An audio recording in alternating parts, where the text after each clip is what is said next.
Les mots pour le dire à l'hôpital. Comment annoncer le diagnostic d'une maladie grave aux patients ou aux parents?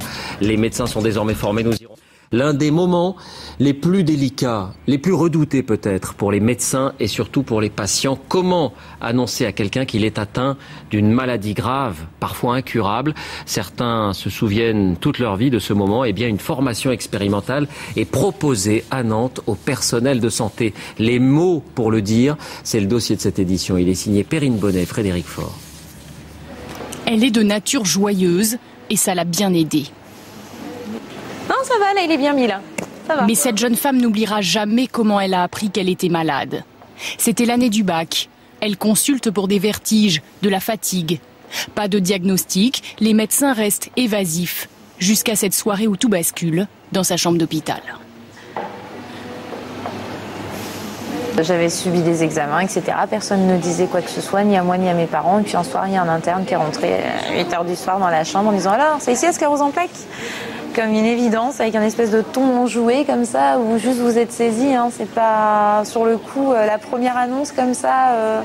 J'ai juste appelé maman pour savoir, allô maman, quoi, qui était à plus de 80 km.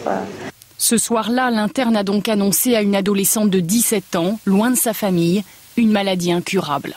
C'est pas de l'amertume ou de l'aigreur ou quoi que ce soit, c'est juste de dire voilà, ça m'est arrivé comme ça et si je le raconte volontiers autour de moi et que je fais partager le truc, c'est pour dire j'aimerais que plus jamais ça arrive à personne, quoi. Monsieur Godufin ? Le cas de cette patiente n'est pas isolé et le corps médical commence à en avoir conscience. Allez-y, rentrez. Pour preuve, cette initiative à la faculté de médecine de Nantes. Je vous sens un petit peu tendu là. Ouais, disons que comme je sais pas trop là ce que vous allez m'annoncer, c'est vrai que moi sur le chemin Si nous pouvons assister à cette consultation d'annonce, c'est parce qu'elle est fictive. Ce patient est en réalité un comédien. En blouse blanche, une étudiante en 5e année. Elle passe une épreuve unique en France. Sous le regard de cette chercheuse en psychologie qui va passer à la loupe le moindre de ses faits et gestes, elle doit annoncer un cancer. En fait, nous avons reçu les résultats, d'accord ? Et on a retrouvé des petites anomalies, des petites choses.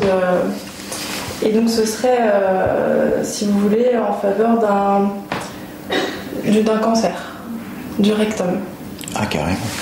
Vous y attendiez pas, non ? Non. L'étudiante est mal à l'aise. C'est la première fois qu'elle est confrontée à une telle situation. Et à chaud, donc déjà votre ressenti ? Je pense que j'ai annoncé trop tôt, c'était un peu trop brutalement. En pratique comme ça, on retient beaucoup mieux. On le vit que sur des cours à lire.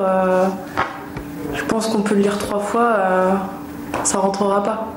Cette formation a été créée à l'initiative de ce cancérologue. Lui aussi, en tant que patient, a subi une annonce brutale. Son explication, un médecin maladroit est un médecin angoissé.